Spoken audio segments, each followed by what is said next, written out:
Right, let's have some Reliant Fox news, because that's probably a good idea. It's still here.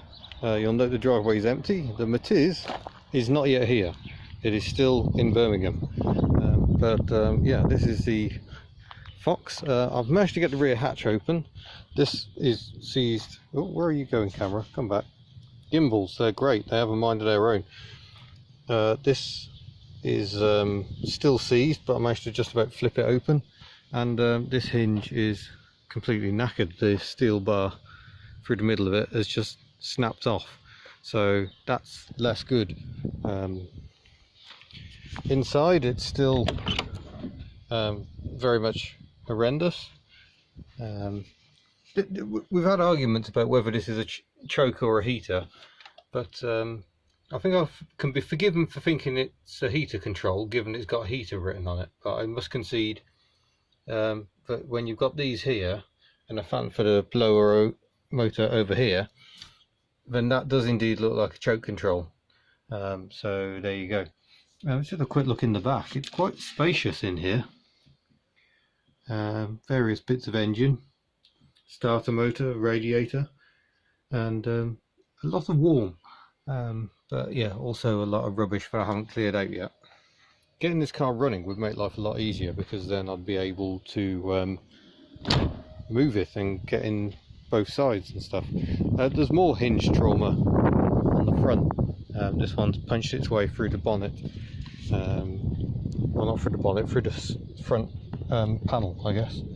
We can get into the engine bay. We've still got no engine in here, just the carburetor. But there is progress regarding engines. I was toying with the idea of electric until I realised I have no skills in that regard. So here's what's going on with engines. Right, here is the engine, complete with its stuck valve. This one seems entirely stuck. All the rocker gear has already been removed by the carriage that we're trying to do the work. You see we've got various other things here. That's Ellie's original engine, which is mostly stripped down. That's Tuck's original engine, which is mostly broken. And then we've got the spare transmission out of the Invacar, and or the spares Invacar, and a couple of exhausts. So yeah, it's they don't really fit under there anymore, do they?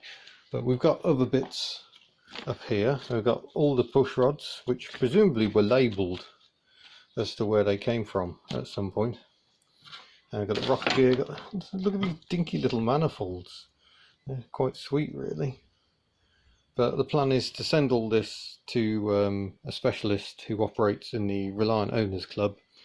And I've decided the chances of me making a complete balls up of this engine are fairly huge. I'd point you at a previous example of my incompetence.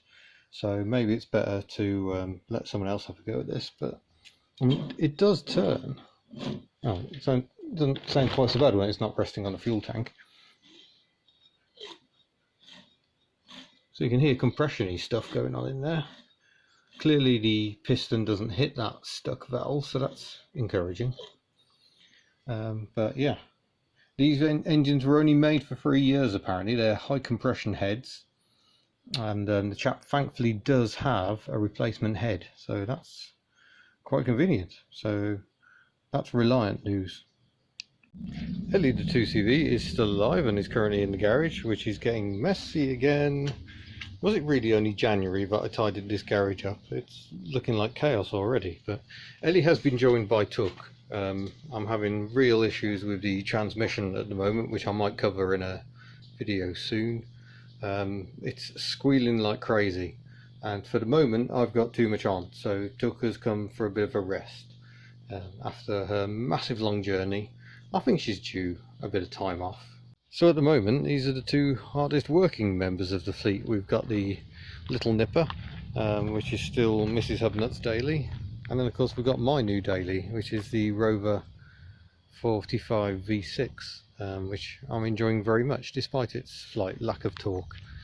I like the fact I'm apparently missing a V badge to let everyone know it's a V6, but the other clue is the number plate plinth, which on most Rover 45s actually covers the grille. But I guess with a V6 they felt they needed a bit more coverage of coolant and stuff.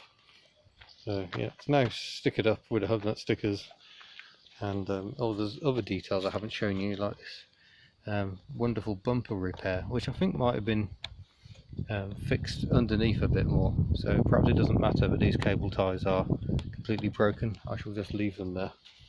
And anyone who tows with a Rover 45 V6, yeah, good luck to you, because there's so little torque.